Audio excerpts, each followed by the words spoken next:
Hello, and welcome to the latest in our series of videos for the Good Faith Cybersecurity Researchers Coalition. We're a not-for-profit global industry initiative dedicated to improving the situation with regards to legal protections for responsible cybersecurity vulnerability researchers and disclosure as part of what's commonly known as CVD or Common Vulnerability Disclosure Policies. Our website is at gfcrc.org, and I'll link to that in the description below. And today I'm joined by one of our board members with Mehmet Ince, who's one of our longest supporters. He is senior researcher and managing partner at PRODAFT, a very, very high-quality cyber threat intelligence firm headquartered in the Netherlands. And I'd like to get Mehmet's thoughts today about his background with precisely this kind of vulnerability research that we aim to protect.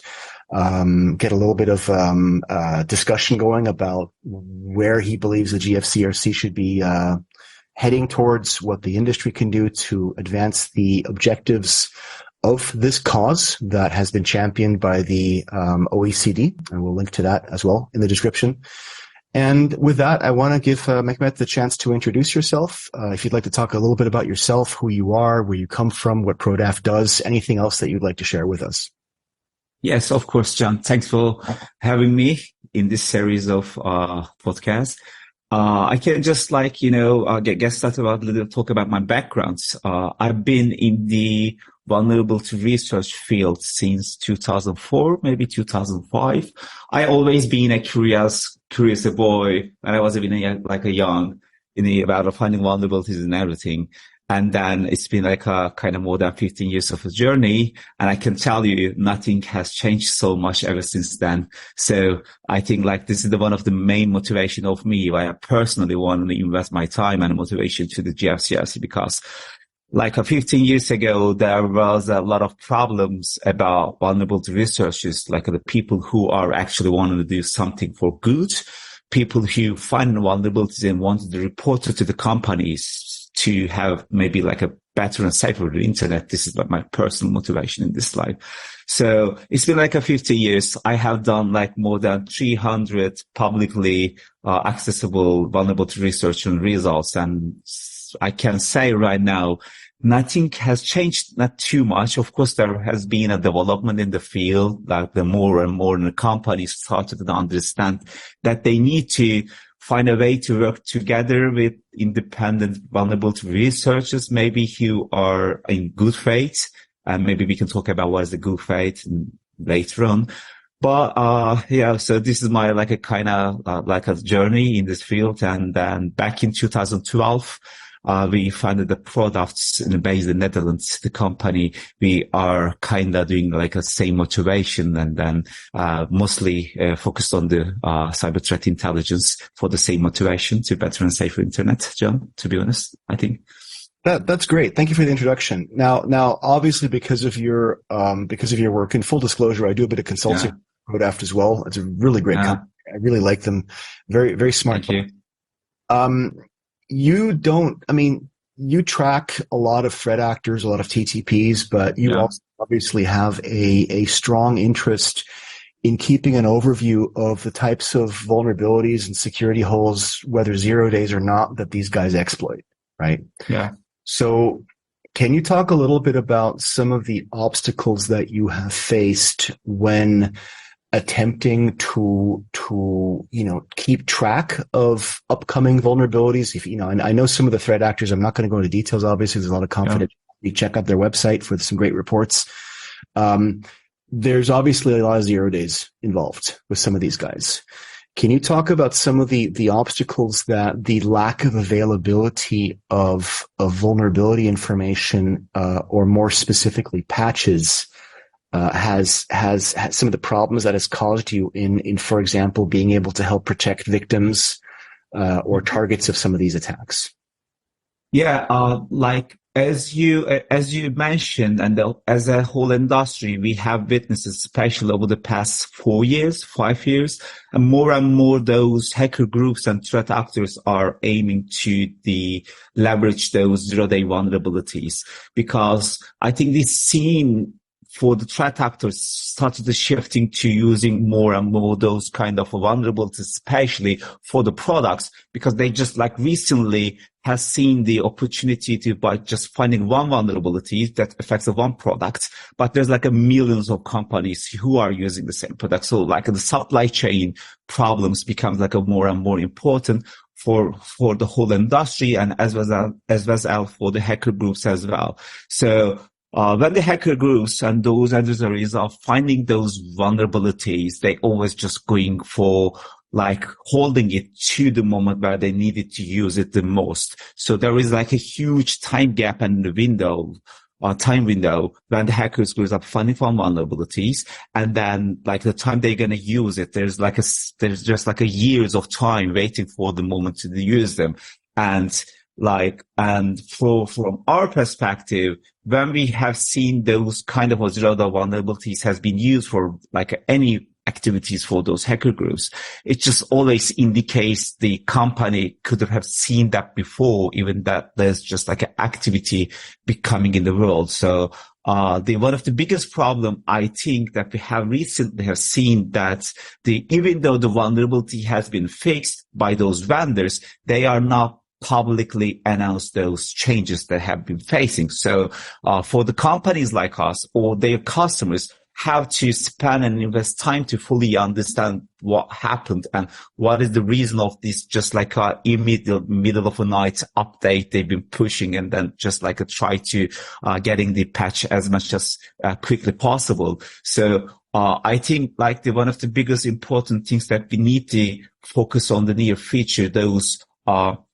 providers and the technology vendors in the market needs to be more clear about the updates they are pushing, because the another topic is just like a silent vulnerability fixing, and it's just like literally try to put some security updates in their major update cycles without even mentioning there's like a vulnerability, and there is no description about what is the impact and what are the terms or the technical details should have been in the place to be able to at least exploit those vulnerabilities. So there's a lot of silence going on. And then, when we have seen some hacker groups or adversaries just like abusing such vulnerabilities that we even don't know any description about publicly available or any TTPs or what type of vulnerability is that, like what is because every single vulnerability has to be at least has some description that includes what is the impact and what is the way to exploit that vulnerabilities, because not all the vulnerabilities are the same. Depends on the type of issue. It requires maybe some like a precursor vulnerabilities or something else. So over the past couple of years, like the biggest problem, John, is that the companies are not publicly announcing the security vulnerabilities. I'm not saying like all of them. There's like a beautiful companies who are taking the cybersecurity very serious. And as soon as they have seen some like problems, seeing some vulnerabilities, they just like doing like a public announcement, sending the emails, calling all their clients and just telling them, you have to get that patch as soon as possible. But like recent cases that we have seen, I think like the whole industry, when the things becoming very public and the things just started being the talk in the industry, and then those companies are taking more serious, if that makes sense. You know what I mean? Absolutely. And I mean, I do want to call out Microsoft in this regard, because, having been around in the dark ages as one of the people at some of the bigger international organizations that were trying to force, more consistent and proactive disclosure of new vulnerabilities.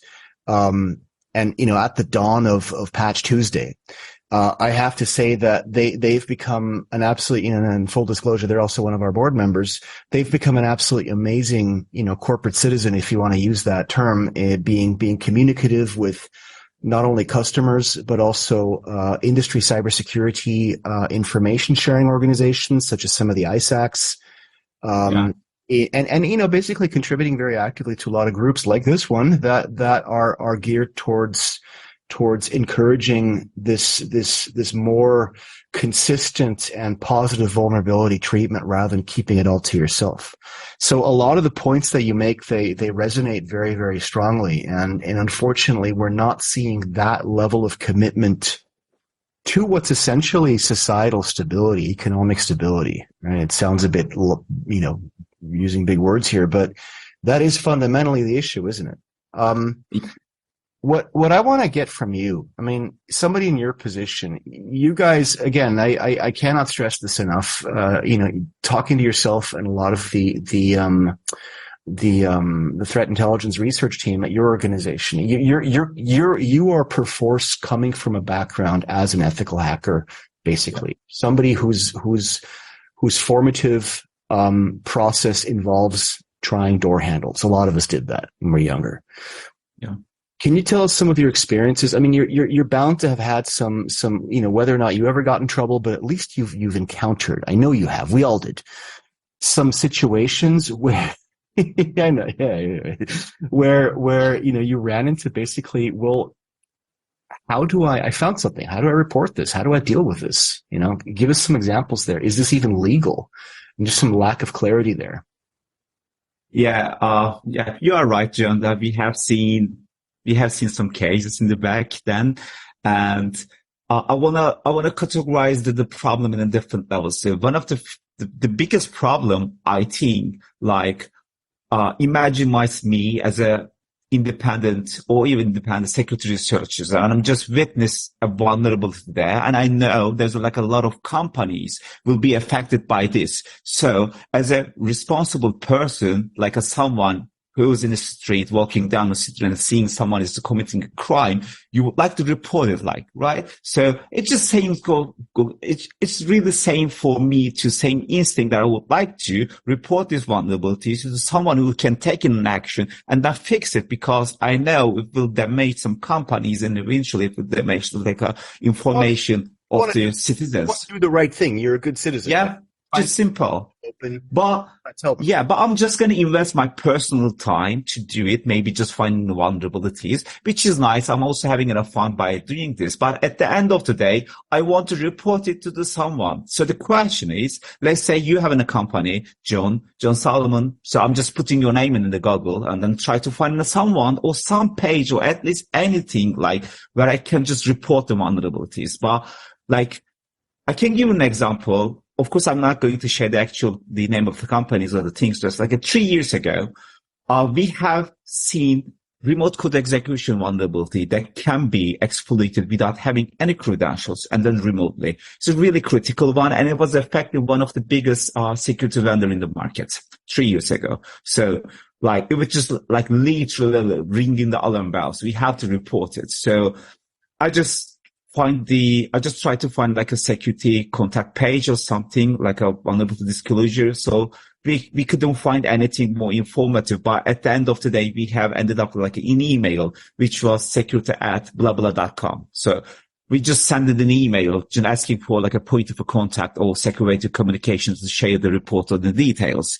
So as soon as I send in an email, I just got a bounce back email from the security that email address because the inbox is full. Literally 3 years ago. I'm not talking about 2005 or something, 3 years ago. So we would just literally had to go to the LinkedIn and list of those employees in that company working for and to find a proper contact. At least we can talk with someone or escalate the situation or something. So I personally spent 2 days, and we have to even buy an email LinkedIn premium feature to be able to send an email to the person that we don't have a common connections. You know what I mean? So at the end of the day, the vulnerability, we find some contact and then just share the details. They thanks a lot. And then they just ship it in the fix. They wanted to ship the fix under the 30 days agreement. And we said, this is just a CVSS 9.8 critical vulnerability. You can't do it you have to fix it sooner or something. So, I just wanted to give a real life example from my experience 3 years ago. which shows you like someone who wanted to do the right things has to invest like money and time and motivation and everything, while I have to do my other things in the life. So this is like one of the biggest problem in this manager. I will confirm the difficulty of that. For me, the experience has been much more recent, trying to help find contacts at organizations affected by serious, vulnerabilities, potential breaches, especially if they're not high maturity, in terms of cybersecurity, capabilities, even though they should be, and this is one of the things that the GFCRC also seeks to address is working with industry associations, industry participants, firms that are, for example, manufacturers or airlines, things like that are not necessarily the tech firms that are the software houses, which may have more experience with these kinds of vulnerabilities. But, even with telcos, sometimes you find these amazing lack of contacts. And that is before even the legal concerns. Yes. I mean, yes. One of our... I'm just going to come to the legal cases as well. Maybe 4 or 5 years ago, we have done some security research, and then we just reported everything to the relevant parties and everything. And then at the end of the day, we wanted to share some a blog post, an article that covers the story and everything. So of course, we're not just fully dump the firmware of the product to the public accessible somewhere. Well, we just have some it was secret shots or something that was just telling to you that we conducted that research. We talked with, this is the timeline. The fix has been patched, and we got a confirmation from the vendor that they just talking with their clients and everything. So we would like to share the report with the security community. And a couple of days later, my email inbox get an email from the legal team from that company, and they were just asking to remove the report and then remove all the secret shots from the article or something. And then I was just this is another problem, because of course, I'm not saying sharing all the code base and everything is something that should be done, but those kind of research has a really high value in the information security community, because we just creates an awareness, and then sharing those technical details, possible TTPs, where the other companies might be use those information to be able to block some cyber attacks they will be facing in the future.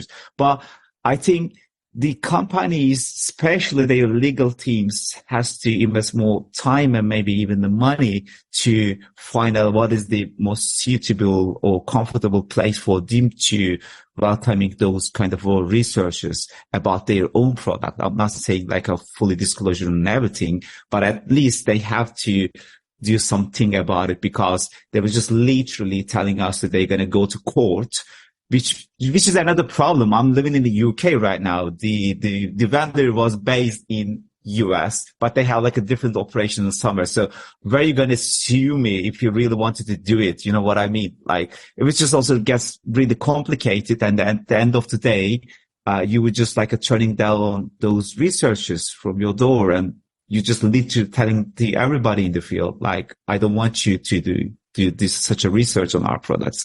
So this is one of the end of the biggest problem. It gets even more complicated because living in the UK, it has some of the strictest libel laws in the world. Yeah.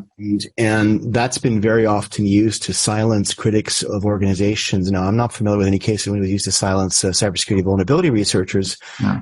But it's a serious concern, and it is part of a much broader discussion of what is the role of groups like legal, human resources, finance in cybersecurity issues, and it bears remembering that the legal department's role, like the others, is to protect the organization. And we've seen this time and time again, exactly what you describe, for example, with cyber threat in cyber threat vulnerability sharing, right? Yeah. Breach notifications, where it's a joke I make very often at conferences when I present. When I ask the audience, what is the legal team's response if you ask them, can I share information about this vulnerability, and the whole audience, if they're security practitioners, will just unanimously just go, no, nine.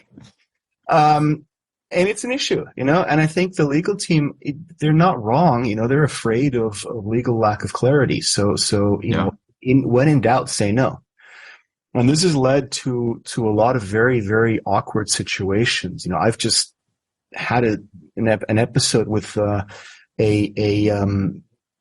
gentleman whom I was mentoring as part of my activity with the Cybersecurity Advisors Network, who discovered a bunch of cool vulnerabilities he wanted to document and write an article on. And he's an experienced penetration tester, and he really had to step lightly, and we had to phrase his article in such a way that took into account his good faith efforts to notify these companies and not annoy them. And to this date, he still hasn't heard from at least one of the ones that he found vulnerabilities with. But he really, like yourself, this is real honest effort to notify these guys. You mentioned before, we want to go a little bit, speaking of good faith, it's a good segue. Yeah. I want to touch on that a bit briefly, because some of our members have just put out, notably Tara Wheeler among them, she's also on our board, have just put out a definition of what is a good faith researcher. And part of it as an education initiative of the GFCRC for academics, for researchers, for professionals. Can you talk a little bit about your perspective on that? Yeah, I think the whole GFCRC board, and especially the Tara, has done like an amazing job about investing their time to describe the actual question: what is the ethical hacker at the end of the day, and what is the good faith cybersecurity researcher? And everybody has their own interpretation.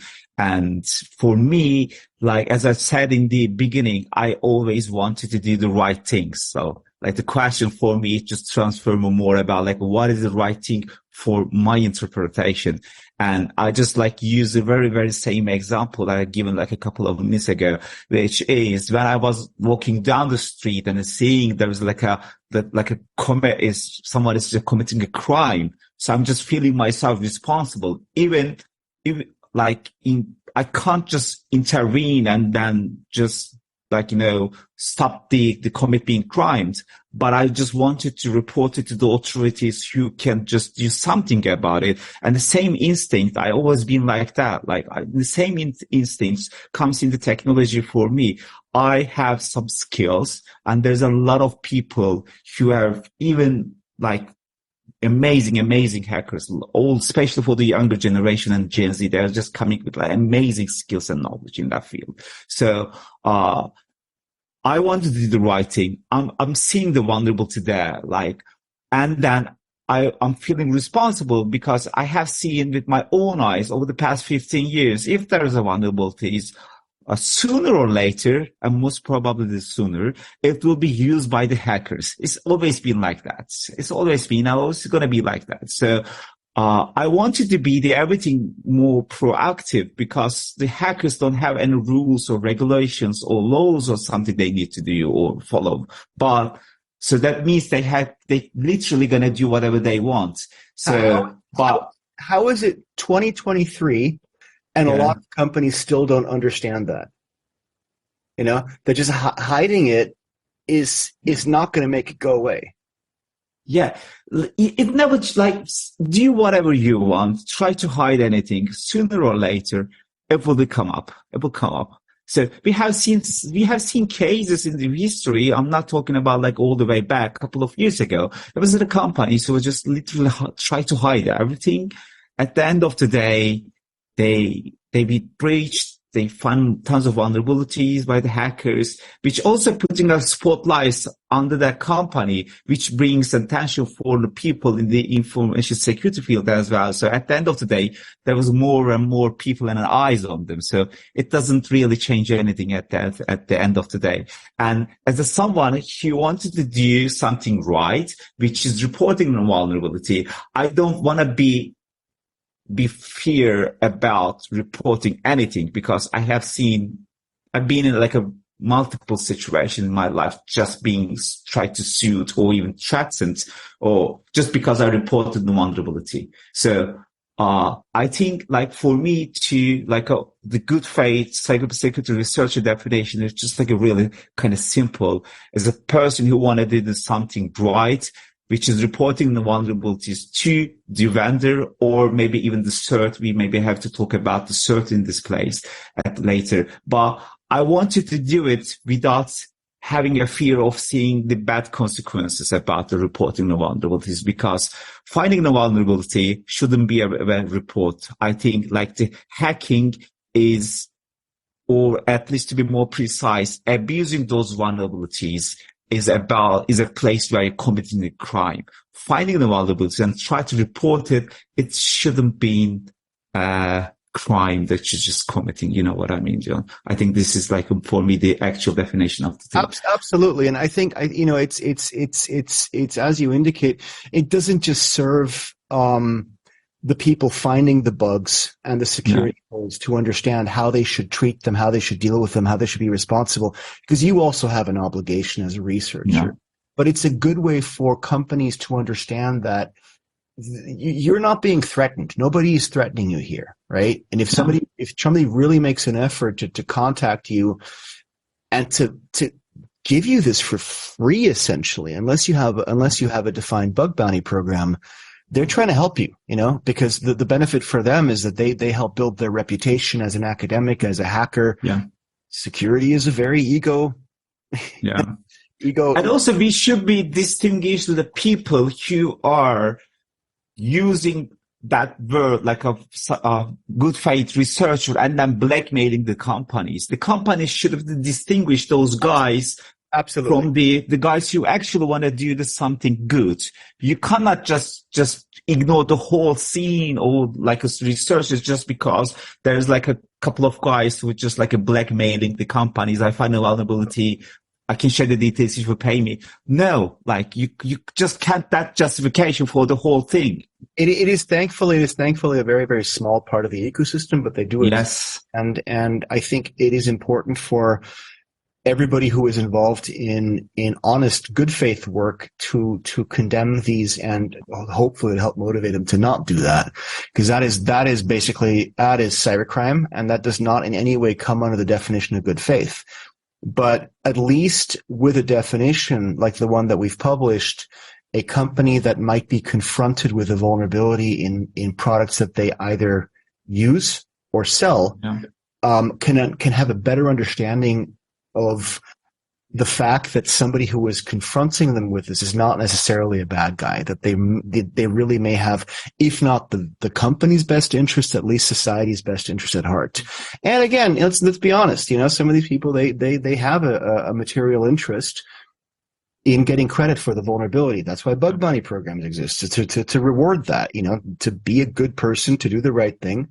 But also, if you allow somebody to take credit for the vulnerability, that's already a very, very valuable resource for a lot of information security professionals in their career. And this, I think, helps channel that good faith effort into a way that benefits everybody.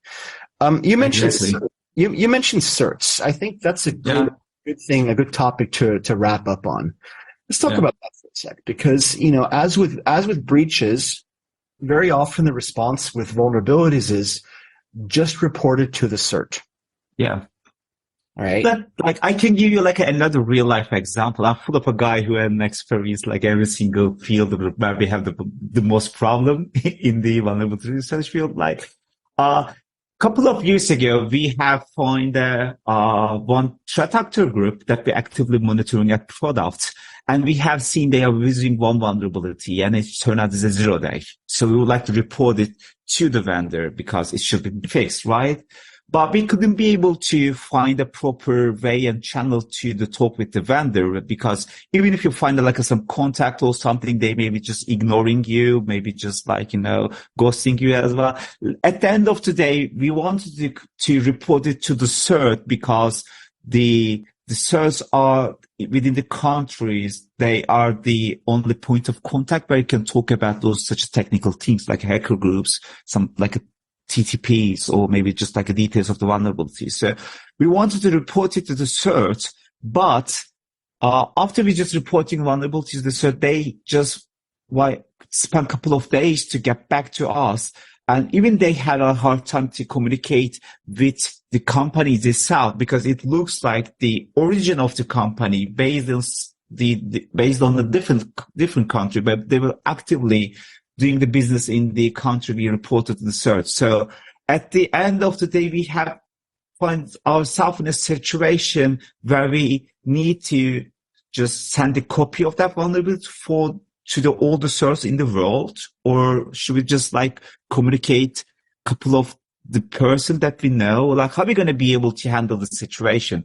Because sometimes if the vulnerability you would like to report is just, let's say in the UK, you can just send a report to the CERT of the country, and then they're going to help you out to find the proper contact, maintain the problem, etc., etc. But what happens if they cannot do if they cannot help you about it?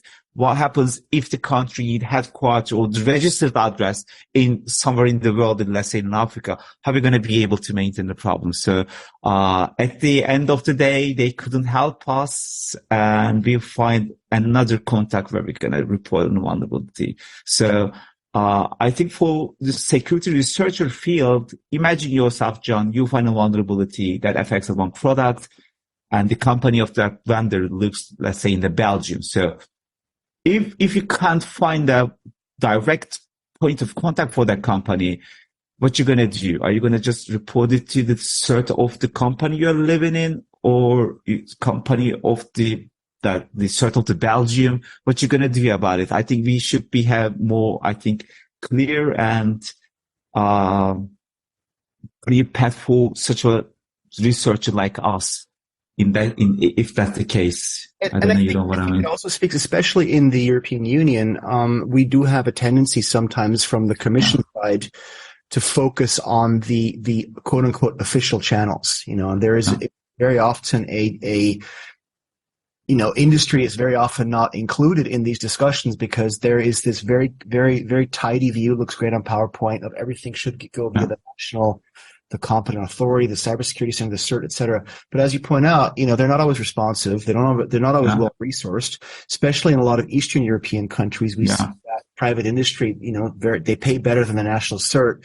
So they pull the best people out. They don't have the resources. They mean well, but this is, I think it's a good topic to wrap up on, because I think it shows some of the challenges, in reporting these vulnerabilities in a responsible and predictable manner, from a professional who has a huge amount of experience, dealing not just with vulnerabilities, but also with the bad guys who exploit them, and who thus has an interest in making sure that these, that we all have the tools at our disposal to not only fix them, but also to depend on the software vendors and the users to fix them. So with that, I want to thank you cordially for taking the time to talk today. Thanks very much. Do check out PRODAFT at PRODAFT.com. I will link to them in the video description, and to Mehmet's LinkedIn profile as well. Give us a visit at the Good Faith Cybersecurity Researchers Coalition, GFCRC.org, on LinkedIn and on our website. And if you have any questions or comments, please don't hesitate to get in touch. We'd love to hear from you. If you have any suggestions on future video presenters and conversation partners or topics as well. And wish you all, and especially yourself, Mehmet, a successful and safe rest of the day, and hope to hear from you soon. See you in the next one. See you. Thanks for having me, John. Cheers. Bye-bye.